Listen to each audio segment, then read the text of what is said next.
안녕하세요. 오늘도 사연살롱을 찾아주셔서 감사합니다. 얼마 전까지 저는 제주도에서 펜션을 운영하며 살았어요. 남편이 퇴직 후 노후 대책으로 마련했던 펜션이었죠. 자식이 없던 저희 부부로서는 다른 무엇보다 노후에 대한 걱정이 컸는데 그 대안으로 선택한 거였어요. 제주도에서 멋진 풍경도 즐기고 좋은 공기 마시며 돈 걱정 없이 살아보자는 게 남편의 야심찬 계획이었거든요. 공기업에 다니는 남편은 당장 퇴직을 할 생각은 없었어요. 당장 고정 수입이 사라지면 아무래도 많이 힘들어질 것 같아서 펜션이 자리를 잡을 때까지는 2년 정도 직장 생활을 더 하기로 했던 거예요. 그런데 제가 완전히 속았지 뭐예요. 남편 놈은 애초에 직장을 그만둘 생각도 없었고 심지어 펜션을 구입한 적도 없었어요.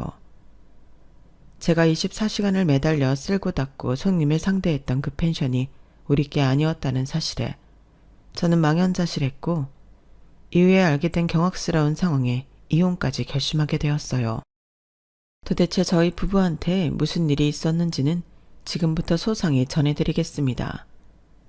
20살 꽃다운 나이에 부푼 꿈을 안고 서울에 상경했던 저는 태어나서 처음으로 부모님 그늘을 벗어나 혼자 살게 되었어요. 원하던 대학에 합격해 드디어 혼자 살게 되었거든요. 가부장적이고 폭력적인 아빠 때문에 어릴 때부터 제 소원은 집을 떠나 사는 거였어요. 엄마 혼자 집에 두고 오는 게 미안하기는 했지만 그건 엄마의 선택이기도 했어요. 머리가 조금 큰 이후부터 저는 늘 엄마한테 아빠와 헤어지라는 얘기를 해왔지만 그때마다 엄마는 이런 말로 넘겼거든요. 다른 집 남자들은 좀 다를 것 같지? 다 똑같아. 그래도 네 아빠가 나쁜 사람은 아니야. 감정 조절을 잘못해서 욱하는 거지. 툭하면 자식들이 보는 앞에서 아내한테 손찌검하고 마음에 안 들면 위아래 안 가리고 화내고 물건을 집어 던지는 사람이 착한 사람이라고요? 저는요. 어릴 때부터 아빠 눈치를 안 보고 산 날이 단 하루도 없어요. 언제 버럭 소리를 지를지 몰라서 가슴을 졸이고 혹시라도 내 잘못 때문에 엄마가 아빠한테 맞으면 어떡하나 걱정하면서 지내야 했으니까요. 거기다 아빠 뜻을 거스르면 용돈이 끊기는 건 물론이고 심지어 엄마와 함께 집에서 내쫓기기도 했어요. 그러니 얼마나 집을 탈출하고 싶었겠어요. 제가 길을 쓰고 공부해서 고향을 떠나 서울에 있는 대학에 진학한 것도 바로 이런 이유 때문이었어요. 서울로 올라오고도 한동안은 혹시라도 아빠가 불시에 서울에 오시면 어쩌나 걱정을 하곤 했어요. 하지만 그런 걱정도 서울살이에 적응하느라 어느 순간부터는 사라져버렸어요. 지하철이 없는 지방도시에서 자란 저로서는 시간을 맞춰 도착하는 지하철을 타고 서울 시내 곳곳을 누비는 재미가 쏠쏠했어요. 노선에 따라 한강을 건너기도 하는데 그때는 한참이나 넋을 놓고 창밖을 바라보곤 했어요. 뿐만 아니라 새벽까지 영업하는 동대문 쇼핑몰과 다양한 이벤트가 많은 홍대를 찾는 재미도 있었어요. 저에게 있어 서울은 말 그대로 신세계 그 자체였어요. 거기다 난생 처음 소개팅도 하고 남자친구도 사귀게 되자 시간이 정말 후딱 지나가 버렸어요. 4년간의 대학 생활이 고3, 1년보다 짧게 느껴질 정도로 입학한 지 얼마 안 되는 것 같은데 벌써 졸업학기더라고요. 그러는 사이 몇 번의 연애도 하고 아르바이트로 돈도 조금 모았어요. 그 돈으로 뭘 하려고 모았던 건 아니었는데 결국엔 이 돈을 모은 게 신의 한 수가 되었어요. 어떻게 된 상황이냐면 졸업학기가 되자 취업 준비로 다들 바빠졌는데 저도 예외는 아니었어요. 그러던 어느 날 아빠가 지인 딸 결혼식에 참석차 서울에 오신 거예요. 당시 저는 학교 근처에 원룸을 구해서 살고 있었어요. 주말이라서 늦잠을 자고 아점으로 라면을 먹고 있었는데 초인종이 울린 거예요. 당시엔 남자친구랑 헤어진 상황이라서 찾아올 사람도 없는데 누군가 했어요. 그런데 문을 열어보니 아빠가 떡하니 서 계시지 뭐예요. 순간 저도 모르게 몸이 경직되는 걸 느꼈어요. 아빠 그늘을 떠나 산지 4년이 다 되어가는데도 여전히 아빠는 제게 있어서 두려움의 대상이었거든요. 기집애가 하고 사는 꼴이 이게 뭐냐? 하루 종일 퍼질러 자고 이제야 일어난 거야? 애비는 이 학비 대느라 뼈 빠지게 일하고 있는데 졸업이 코앞인 놈이 잠이나 퍼자고 잘하는 짓이다. 너 이럴 거면 당장 집으로 내려와. 평일 내내 강의에 취업 준비, 아르바이트까지 하느라 주말에 모자란 잠을 충당했을 뿐인데 아빠는 제 말을 들은 생각도 않고 엄청 화를 내시며 당장 짐 싸서 집으로 내려가자고 억지를 부리셨어요. 아빠, 제발 그만 좀 하세요. 제가 설명했잖아요. 매일 이러는 거 아니라고. 주말이라서 그동안 못 잔 잠 몰아잔 것 뿐이에요. 제가 매일 늦잠 자고 방탕하게 사는 것도 아닌데 학교까지 그만두라니 너무하잖아요. 아빠는 왜 항상 남의 말은 안 듣고 아빠 마음대로 휘두르려 하세요? 엄마한테 그러시는 것도 모자라서 이젠 저까지 아빠가 원하는 대로 조종하려고 그러시나 본데 전 엄마처럼 순순히 아빠 말대로 살진 않을 거예요. 제 인생은 제가 알아서 살 거라고요. 20년 넘게 꾹꾹 참고만 살았던 저는 그날 그간의 울분을 한꺼번에 터뜨려 버렸어요. 그리고 그로 인해 엄청난 대가를 치러야 했어요. 아빠가 모든 경제적 지원을 끊어버리신 거예요. 그나마 다행인 건 마지막 학기였기 때문에 등록금은 이미 완납이 된 상태였다는 거죠. 그래도 매달 들어가는 원룸 월세와 생활비만 해도 만만치 않았어요. 아르바이트로 버는 돈으로 월세와 기본 생활비를 내면 딱이더라고요. 미리 모아둔 돈이 없었더라면 학원비는커녕 옷 한 벌 사입기도 힘들었을 거예요. 비록 아빠한테 대드는 바람에 벌어진 일이었지만 이번 일을 통해 제가 그동안 생각지 못했던 것도 알게 되었어요. 내가 그동안 고생 않고 학교 생활을 즐길 수 있었던 건 아빠의 지원 덕분이었다는 것과 그게 금액적으로도 적지 않았다는 것이었어요. 그 점에 대해서는 아빠한테 미안한 마음이 들더라고요. 그렇게 한 달이 지나고 두 번째 달도 반쯤 지난 어느 날이었어요. 엄마가 전화를 하셨더라고요. 정훈아, 너 졸업하고 다시 여기로 내려올 생각 없니? 아빠가 몸이 많이 안 좋으셔.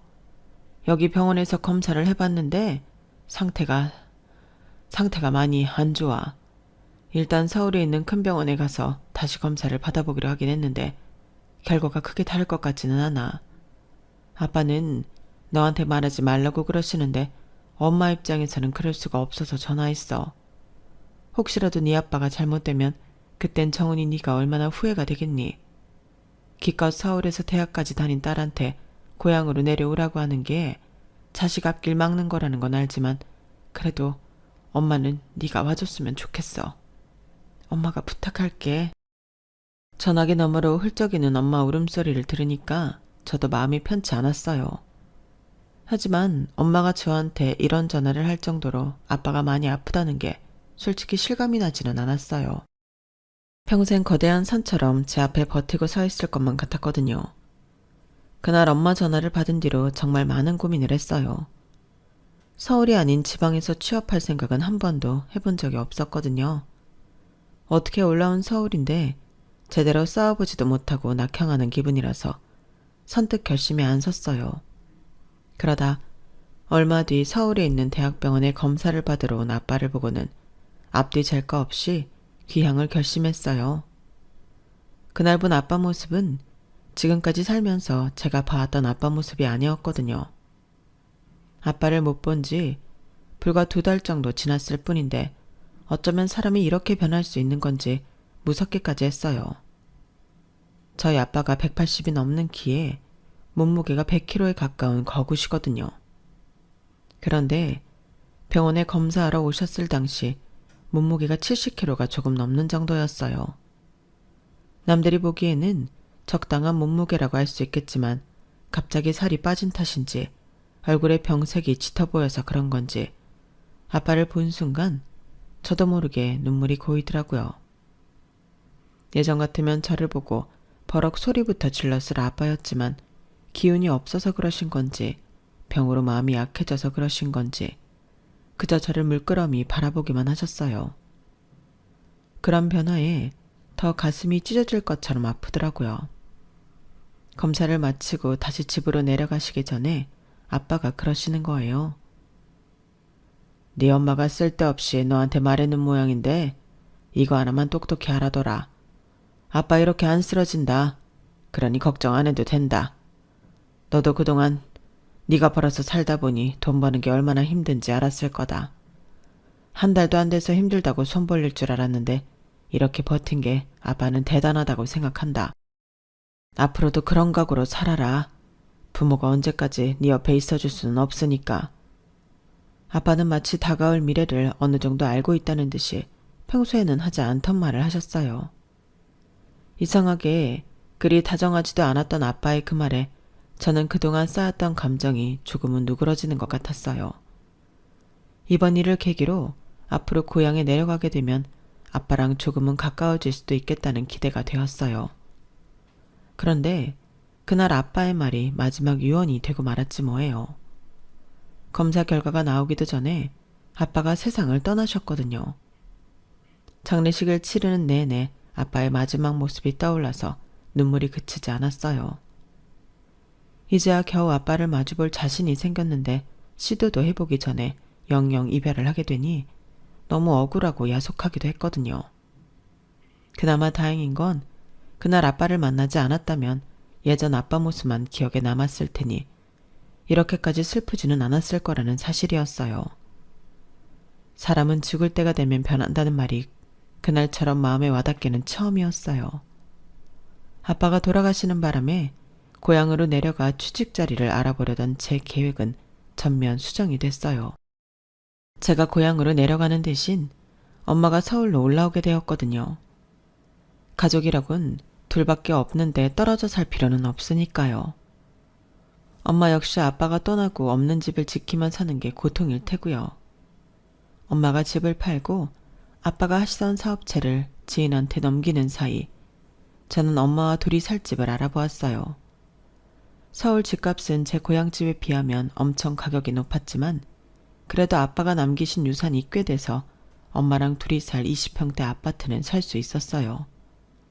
아빠 앞으로 나온 보험금도 있어서 원한다면 더 큰 집으로 갈 수도 있었지만 작은 평수로 집을 구했던 건 엄마의 노후자금 때문이었어요. 결혼하고 지금까지 전업주부로 살았던 엄마가 갑자기 서울에서 직장을 구하기는 힘들 테니 있는 돈을 규모 있게 사용하는 게 낫겠다고 생각했거든요. 아빠가 살아계셨을 때는 생활비 걱정 한 번 안 했던 엄마였지만 이제는 상황이 다르잖아요. 그래서인지 엄마는 어떻게든 생활비를 줄여보려고 노력을 하셨어요. 지방에 살면서도 시장보다는 마트에서 생필품을 사던 엄마였지만 서울로 이사를 온 뒤로는 장바구니를 들고 한정장 가까이 되는 재래시장으로 장을 보러 다니시더라고요. 친구분들과 하시던 여행계도 깨고 불필요한 지출을 하나둘 끊어내셨어요. 심지어 화장품도 전에 쓰던 것보다 저렴한 걸로 바꾸시더군요. 그 모습을 보니 자식으로서 책임감이 생기지 않을 수가 없었어요. 아빠가 없으니 이제 내가 가장이 되어야겠다는 마음이었죠. 그래서 더 기를 쓰고 취업 준비를 했고 다행히 졸업 전에 취직이 결정되었어요. 대기업은 아니지만 나름 괜찮은 공기업이라서 이 정도면 취업 전쟁에서 선방한 셈이었어요. 거기다 남편도 직장에서 만났으니 저한테는 일과 사랑을 모두 쟁취한 곳이기도 했죠. 남편은 저보다 4살 연상으로 입사 연도는 저보다 2년이 빨랐어요. 우리가 처음 직장 동료로 알기 시작했을 때는 저와 같은 사원이었는데 사귀기 시작하던 무렵에는 대리로 승진을 했어요. 호칭을 정대리님이라고 불렀어요. 그게 입에 배서 연애를 하는 동안에도 남편을 정대리님이라고 부르게 됐는데 그 호칭 덕분에 오히려 주변의 연애 사실을 들키지 않을 수 있었어요. 문제는 결혼 얘기가 나오고 시댁에 인사를 드리러 갔을 때였어요. 다른 건 잔뜩 긴장해놓곤 정작 호칭에서 저도 모르게 정대리님이라고 불러버렸거든요. 그 바람에 결혼하고 신혼 초에는 시어머니한테 얼마나 핀잔을 들었나 몰라요. 그럴 때마다 남편이 중간에서 잘 수습을 해줘서 다행히도 무사히 넘기곤 했었죠. 제가 남편을 남편감으로 찍은 데는 바로 이런 성격 탓이 컸어요. 가부장적이고 강압적인 아빠 밑에서 자란 저로서는 성격이 유하고 주변과 타협을 이루는 사람한테 호감이 갔거든요. 이성을 만날 때마다 아빠랑 조금이라도 비슷한 부분이 보이면 저도 모르게 위축되고 상대에 대한 거부감이 생기곤 했어요. 특히 사소한 일에 화를 내고 버럭 소리까지 지르면 심장이 미친 듯이 뛰기 시작했죠. 그러다 보니 이성을 만날 때 제일 먼저 보게 되는 게 얼마나 우리 아빠랑 안 닮았나 하는 거였어요. 그런 점에서 제 남편은 제 걱정을 잠재우기 충분했어요. 일단 성격이 온화해요. 화도 잘 안 내고 독불장군처럼 자기 주장이 강하지도 않았어요. 일을 처리할 때 독선적으로 자기 뜻대로 밀고 나가기보다는 옆 사람과 상의도 많이 하고 무엇보다 상대를 설득하는 데 공을 많이 들여요. 어떤 상황에서든 좌냐우냐 가르기보다는 중도 노선을 타려고 노력하는 편이고요. 때로는 이런 뜨뜨미지근한 성격 때문에 주위의 비난을 받기도 하지만 오히려 저는 남편의 이런 점이 좋았어요. 식당에 가서 메뉴 좀 못 고르면 어때요? 줏대가 좀 없으면 어때요? 이런 건 살면서 제가 옆에서 보완하면 되는 것들인걸요. 그런데 저희 엄마 눈에는 그렇게 좋아 보이지만은 않았던가 봐요. 결혼한다고 집에 인사를 드리러 데리고 갔을 때부터 반응이 좀 그랬거든요. 이유는 사람이 속을 모르겠다는 거였어요. 차라리 네 아빠처럼 들이받아도 솔직한 성격이 낫지 저렇게 구렁이 살만 먹은 것처럼 속을 알기 힘든 사람은 좀 그렇다. 남자가 박력도 없고 이래도 흥 저래도 흥 이래서야 한 가정을 끌고 나갈 수 있겠니? 결혼 문제만 해도 그래. 너만 혼자 결혼하겠다고 난리지 남자 쪽은 뒷짐지고 먼 산 구경하듯 하잖니. 저런 성격들이 일 터지면 자기는 아무것도 안 하겠다고 발 빼는 것부터 한다고. 넌 이런 남자랑 꼭 결혼을 해야겠니? 한창 눈에 콩깍지가 씌인 상황에 엄마의 이런 말은 귀에 박히지도 않았어요. 그저 제 결혼을 반대하는 것만 똑똑히 알 수 있었죠. 저희 엄마의 이런 반대에 저는 속이 상할 대로 상했는데 오히려 남편은 속 편한 사람처럼 그러더라고요. 사람마다 취향이 있는 건데 장모님이 나를 못마땅해 하실 수도 있지 뭐. 우리가 잘 사는 모습 보여드리면 장모님도 그때 마음이 움직이실 거야. 너무 걱정하지 마. 걱정한다고 안 될 일이 되고 될 일이 안 되는 것도 아닌데. 그래도 너무하잖아. 솔직히 아빠 같은 사람을 골랐던 엄마한테 이런 소리를 들으니까 더 화가 난다고. 엄마는 자기에 대해 잘 알지도 못하면서 그래. 에이, 속상해하지 마. 사람마다 취향이 다른 건데 뭐. 남편은 속상한 마음에 투덜대는 저를 어르고 달래주었어요. 엄마한테 많이 서운했던 저는 결혼 준비를 하는 내내 엄마한테 연락도 않고 제 힘으로 혼수를 장만했어요. 모르는 건 인터넷에서 찾기도 하고 기혼자인 지인들한테 물어가며 준비를 했죠. 엄마가 수시로 제 방문을 열고 들어와 도움을 주시려고 했지만 그럴 때마다 매몰차게 거절을 했어요. 됐어, 내일이야. 내가 할 테니까 엄마는 신경 꺼. 얘는 내가 네 엄마인데 자식 혼사에 어떻게 두 손을 놓고 있을 수가 있어. 내가 정서방 반대했다고 이러는 모양인데 엄마가 돼서는 그 정도 말도 못하니? 난 그저 너만큼은 좋은 사람 만나 나처럼 고생하지 않고 살길 바라서 한 소리야. 내 딸이니까. 엄마는 결혼 전에 어떻게든 저와 마음의 앙금을 풀려고 노력하셨지만 저는 받아들이지 않았어요. 그러고 보면 제 성격이 그토록 제가 싫어했던 아빠를 그대로 닮은 것 같다는 생각이 드네요. 머릿속으로 결정을 해놓으면 주변의 말을 차단하고 듣지 않으려는 성격 말이에요. 결국 엄마와 화해도 하지 않은 상태로 저는 결혼을 했고 한동안은 엄마와 소원하게 지냈어요. 그런데 사람이 참 간사한 게 내가 힘들어지니까 제일 먼저 엄마한테 손을 내밀게 되더라고요. 결혼을 하고 2년이 지나도록 애소식이 없자 조금씩 시댁에서 압박이 들어왔어요. 애가 안 생기는 게 마치 제 탓인 것처럼 몰아세웠는데 속상해서 어디다 하소연이라도 하고 싶더라고요. 그래서 엄마한테 전화했더니 웃기는 사람이네. 애는 뭐 여자 혼자 갖는다니?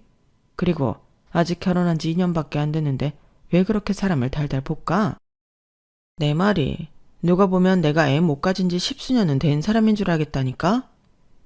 너무 애 안 생긴다고 신경 쓰고 그러지 마. 마음이 편해야 자연적으로 애도 들어서고 그러는 거니까. 그나저나 정서방은 잘 지내고? 그이야 뭐 잘 지내지. 엄마 미안해. 이럴 때만 엄마한테 연락해서. 얌체 같은 짓인 건 알지만 어디에 툭 터놓고 하소연할 데가 없더라고. 부모 자식 간에 뭐 이깟 걸로 미안하니?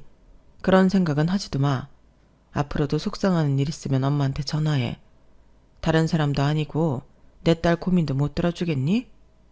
네가 정 애 문제로 걱정되면 잘 아는 한약방에 연락해 약 지어줄 테니까 필요하면 언제든 말하고. 알았지? 엄마랑 통화를 한 뒤에야 어느 정도 마음의 안정을 찾았던 저는 얼마 뒤 걸려온 시어머니 전화에 또다시 스트레스를 받게 되었어요. 야, 너는 통애는 안 가질 생각이니? 혹시 몸에 이상이 있는 건 아니고? 다른 집들은 애가 안 생기면 친정부모가 나서서 한약도 지어 먹이고 사방팔방으로 임신에 좋다는 걸 찾아다 먹인다는데 너희 친정에서는 안 그러니? 난 우리 큰딸이 처대 가졌을 때 입덧이 심해서 밥을 통 못 먹길래 전국 팔도 다 뒤지고 다녔다. 적어도 부모라면 그 정도 정성은 있어야지.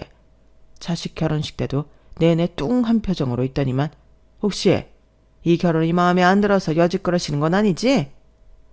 아니에요. 엄마가 해주신다는 걸 제가 싫다고 한 것뿐이에요. 그리고 결혼한 지 2년밖에 안 됐잖아요. 병원에서도 아직은 그렇게 걱정할 단계는 아니라고 그랬어요. 그이도 저도 딱히 몸에 이상이 있는 것도 아니니까 기다려 보라고요. 다 때가 되면 애도 생기고 하겠죠. 아이고 속 편한 소리 하고 있다. 엄마는 뭐 아무나 되는 줄 아니? 박복한 여자들은 금은보화를 써도 못 갖는 게 자식인 거야. 당사자인 네가 이렇게 천하태평이니 내가 더 무슨 말을 하겠니? 아휴. 그렇게 시작된 어머님의 손주 타령은 해가 갈수록 거세졌고 그렇게 4년이 지나가자 급기야 제 손을 잡고 불임 클리닉까지 가셨어요. 어머님의 닭달에 시험관 시술도 수차례 받고 애가 들어선다는 한약도 수없이 먹었지만 이상하게 아이는 생기지 않았어요. 남편도 저도 몸에는 이상이 없다는데 왜 이렇게 임신이 안 되는 건지 정말 미치고 팔딱 뛰겠더라고요. 어느 순간부터 제 인생의 최대 고민은 아이 문제가 되었고 남편과 그 문제로 다투는 날이 늘어갔어요. 어떻게든 애를 가지려고 노력하는 저와는 달리 남편은 너무 천하태평이었거든요. 당신 오늘이 무슨 날인지 알아? 내가 지난주부터 말했잖아. 무슨 일이 있어도 오늘은 술 먹지 말고 일찍 들어오라고. 그런데 지금이 몇 시야? 난 애 문제로 어머님한테 그렇게 시달림을 받고 있는데 어쩌면 당신은 남의 집 일 보듯 나 몰라라고 있는 거냐고. 에이, 안 생기는 애가 이런다고 생기겠어? 자식 문제는 하늘에 맡겨야지. 당신도 너무 초조해하지 마. 애도 생길 때가 되면 생기겠지. 결혼 전에 제가 마음에 들어했던 남편의 성격이 이런 상황에 내 복장을 터지게 할 줄 누가 알았겠어요. 왜 우스갯소리로 아내가 샤워하는 소리가 들리면 남편들은 잠자는 척을 한다고 하잖아요. 제 남편이 딱 그랬어요. 기껏 배란 일에 맞춰서 뭔가 해보려고 하면 귀신같이 알고는 초저녁부터 잠들어 버리기 일쑤였어요. 아니면 약속도 없던 사람이 누구랑 마셨는지 술을 진탕 마시고 새벽녘이 돼서야 집에 오고 말이죠. 그렇게 1년 2년이 지나는 사이 우리 부부 사이는 복구가 안 될 정도로 악화되었고 한 집에 사는 동거인 그 이상도 이하도 아닌 관계로 지내게 되었어요. 방도 따로 쓸 정도였으니까요. 결혼하고 얼마 안 돼서 남편이 부서를 옮겼기 때문에 직장에 출근해서도 얼굴 보기 힘든 상태라 말만 부부지 정작 얼굴 마주하고 있는 시간은 그리 길지 않았어요. 이런 상태라면 언제 이혼을 해도 이상하지 않을 정도였어요. 그렇다 보니 결혼기념일도 거의 그냥 넘기기 일쑤였고요. 그런데 결혼 7주년 기념일을 앞두고 남편이 결혼기념일날 외식을 하자고 그러더라고요. 예상치 못한 제안이었지만 그래도 잊지 않고 기념일을 챙겨주는 남편한테 고마웠어요. 그래서 그날만큼은 옷도 좀 차려입고 화장에도 신경을 썼어요. 남편이 예약한 레스토랑은 분위기도 좋고 음식도 훌륭했어요. 마치 연애하던 그때로 돌아간 기분이 살짝 들 정도로 마음이 들뜨더라고요. 식사를 마치자 남편이 그러는 거예요. 여보, 우리 연애할 때 종종 제주도로 여행 갔었잖아. 그때 당신이 바닷가에 펜션 하나 짓고 살면 좋겠다고 했던 거 기억나? 기억나지? 그런데 갑자기 그 얘기는 왜? 남편은 잠시 뜸을 들이더니 어렵게 입을 뗐어요. 실은 아는 형님이 제주도에서 펜션을 하시는데 형수님이 암에 걸려서 펜션을 정리하실 생각인가 봐. 아무래도 형수님 모시고 병원에 다니려면 서울이 편하니까. 그래서 말인데 그 펜션 우리가 인수하면 어떨까? 당장 인수받겠다는 건 아니고 형님 말이 일단 얼마간 운영을 해보다가 자신이 서면 그때 인수하라고 그러시더라고. 내 생각엔 이렇게 좋은 기회는 없을 것 같아. 당장 큰돈 투자해서 인수하라는 게 아니라 해보고 할만하면 인수하라는 거니까. 당신도 알다시피 우리가 그동안 좀 그랬잖아. 애 문제로 스트레스도 받고 그러다 보니까 대화도 많이 줄었고 다 잊고 제주도에 내려가서 좋은 풍경 보고 맛있는 것도 먹으면서 살다 보면 예전처럼 관계를 회복할 수 있지 않을까 생각하는데 당신 생각은 어때? 남편의 뜻밖의 제안에 살짝 당혹스러웠어요. 저도 제주도는 좋아하지만 그렇다고 멀쩡한 직장도 그만두고 막연히 제주 생활에 대한 로망만 가지고 일을 저지를 수는 없으니까요. 하지만 남편 말대로 꽤 좋은 조건이기는 했어요. 제 마음이 흔들리는 걸 느꼈는지 남편이 쐐기를 박더라고요.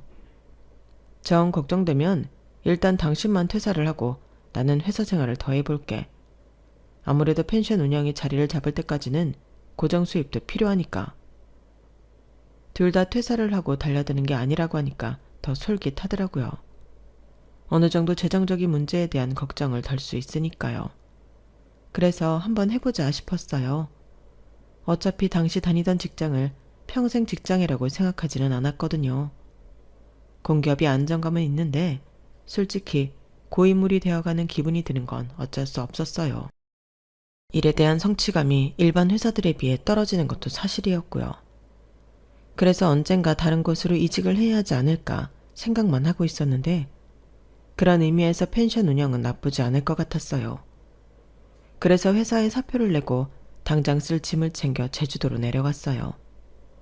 이동은 남편이 연차와 주말을 이용해 차에 짐을 싣고 배편으로 제주도까지 데려다 주었어요. 사전 답사차 미리 내려왔을 때 이미 받아서 크게 걱정한 거는 없었어요. 남편의 선배분은 몇 번이나 제게 잘 부탁한다고 인사를 하시고는 먼저 서울로 올라가셨고 남편은 주말까지 남아서 펜션 일을 도와주었어요. 예약 플랫폼은 이미 구축돼 있어서 예약 확인과 손님들의 문의 응대에만 하면 됐어요. 비대면 체크인이라서 아침에 청소를 싹 끝내놓고 낮 시간부터는 쉴 수도 있어서 시간적인 여유도 생겼고요. 혼자서 5개나 되는 방을 관리하는 게 힘들 줄 알았는데 하다 보니 요령도 생기고 못할 것도 없다는 생각이 들었어요. 남편은 회사 일 때문에 금요일 밤 비행기를 타고 와서 일요일 낮 비행기를 타고 서울로 가곤 했는데 아무래도 비용적인 면도 그렇고 자주 왔다 갔다 하기 힘들어서 그랬는지 점점 제주도를 찾는 횟수가 줄기 시작했어요. 그렇다고 그게 서운하거나 하지는 않았어요. 비록 함께 지내는 시간은 줄었어도 전보다 사이가 좋아졌으니까요. 그렇게 2년 가까이 제주도에서 펜션을 운영하고 지내다 보니 인근 펜션 주인들과도 친해져서 제가 알지 못했던 제주 생활에 대한 어려움과 해결법도 많이 얻어들일 수 있었어요. 그러다 보니 이제는 슬슬 펜션을 인수해도 되겠다는 자신감이 들더라고요. 아직까지는 수입이 남편 선배 통장으로 들어오기 때문에 그걸 남편이 전달받아서 공과금 처리도 하고 운영비도 써야 해서 수입 구조가 투명하지 않았는데 펜션 인수하면 그 문제도 해결될 수 있었거든요. 그래서 남편이 제주도로 내려왔을 때 그 얘기를 했더니 난감한 표정을 짓는 거예요. 근데 여보, 내가 당장 회사를 그만두기는 힘들 것 같아. 현실적으로 빚을 안고 시작하는 일에 고정 수익까지 없으면 만에 하나 잘못됐을 때 빠져나갈 방법이 없어지는 거잖아. 당신만 허락한다면 내가 딱 2년만 더 직장 생활을 하고 싶은데 안 될까? 남편 말이 틀린 건 아니지만 문제는 펜션 주인이었어요. 제가 주인이라도 하루빨리 펜션을 정리하고 홀가분해지고 싶을 것 같거든요. 어떻게 보면 1년 가까이 우리 편의를 봐준 셈인데 그걸 2년이나 더 봐달라고 하는 건 너무 심하잖아요. 그런 문제라면 걱정 안 해도 돼. 형님이 당장 돈이 필요한 사람도 아니고 지금은 형수님 간병하느라 신경 쓸 겨를이 없으시거든. 뭐든 우리 편한 대로 하라고 하셨으니까 5년이든 10년이든 우리가 원할 때 인수해도 돼. 그럼 나 2년 더 회사 다녀도 되는 거지? 남편은 신이 난 아이처럼 밝은 얼굴로 서울로 올라갔어요. 그리고 저는 평소대로 펜션 업무를 처리해 나갔죠. 그런데 생각지도 않은 손님이 찾아온 거예요. 비대면 체크인임에도 불구하고 굳이 저를 만나서 체크인을 하겠다는 손님이 있어서 정원에 앉아 손님을 기다리고 있었어요. 그런데 저를 본 손님이 고개를 갸웃거리면서 아르바이트생이냐고 묻지 뭐예요. 그래서 제가 펜션 주인이라고 말씀드렸더니 황당한 표정으로 이러시는 거예요. 우리한테 인수받겠다고 했던 분은 아닌 것 같은데 실례지만 누구세요? 네? 그게 무슨 말씀이세요? 알고 보니 이 손님은 불과 1년 전까지 이 펜션을 운영해왔던 진짜 주인이었더라고요. 젊은 부부한테 펜션을 넘기기로 하고 1년 동안 세계 여행을 하고 돌아오셨는데 깜짝 이벤트로 직접 숙소에 예약을 하고 펜션을 찾아주신 거더라고요. 그러니까 남편이 말했던 아는 형님이 바로 이분들이었던 거예요. 정확히는 아는 형님이 아니라 생판 모르는 남이었지만요. 남편이 제게 말했던 대로 이분들은 새로 펜션을 인수하겠다고 나선 사람들한테 1년간 임시로 펜션을 맡긴 상태였어요. 한마디로 제가 알고 있던 상황이 다 거짓이었던 거예요. 제 남편이 거짓말을 한 건지 아니면 선배라는 사람이 우리 부부를 속인 건지는 알 수 없었지만요. 그런데 이어진 상황을 보고는 나를 속인 인간이 누군지 똑똑히 알 수 있었어요. 이 사진 좀 보세요. 우리가 펜션 맡기고 떠나던 날 이 마당에서 찍은 사진이에요. 이쪽이 새로 펜션을 인수하기로 한 부부고요. 순간 머리를 망치로 때려 맞은 것처럼 딩 했어요. 사진 속에는 내 앞에 중년 부부와 더불어 제 남편과 저랑 같은 부서였던 여직원이 나란히 서 있었거든요. 젊은 사람들이 어찌나 금실이 좋던지 하도 예뻐서 우리가 가격도 많이 깎아주기로 했다니까요. 부부가 공기업에 다니고 있어서 신원도 확실하고 특히 남편분이 사교성도 좋고 일처리도 확실해서 믿고 펜션을 맡기기로 한 거예요. 매달 수입이 찍히는 것도 그렇고 손님들 후기가 좋은 걸 보니 운영을 잘하고 있는 것 같아서 3개월 차부터는 월급도 올려줬는데 아니 어떻게 사람을 이렇게 감쪽같이 속일 수가 있어요? 그런데 그쪽은 정확히 누구인 거예요? 그 말에 온몸에 피가 빠져나가는 기분이었어요. 그러니까 이 인간들이 지금까지 저를 속인 것도 모자라 공짜 일꾼으로 부려먹고 있었다는 얘기였으니까요. 그 자리에서 휘청거리는 저를 보자 중년 부부는 설을 부촉해 안채로 데려다 주었어요. 그리고 저를 통해 이 남자의 본보인이 저고 이 옆에 여자는 직장 동료라는 얘기를 듣고는 저보다도 더 놀라시더라고요. 세상에, 그러면 우리가 불륜 커플한테 펜션을 맡긴 거란 소리예요? 아니 어떻게 인간들이 그럴 수가 있대? 멀쩡한 부인을 두고는 직장 동료랑 바람을 피우는 것도 모자라 속여서 일까지 부려먹어? 거기다 그쪽은 지금까지 우리가 보낸 월급도 못 받았다는 거죠. 아이고, 어쩜 이런 쓰레기 같은 것들이 다 있냐? 내가 내일 모레면 환갑인데 이런 경우는 난생 처음이에요. 우리가 말 않고 몰래 와봤으니 망정이지 연락하고 왔더라면 이 인간들이 또 어떻게 속였을지 모르리잖아. 안 그래도 얼마 전에 연락을 해서는 당장 인수하기는 힘들 것 같다고 고용인으로 좀 더 일해도 되냐고 그러더니 이런 짓거리를 하느라 그런 거였네.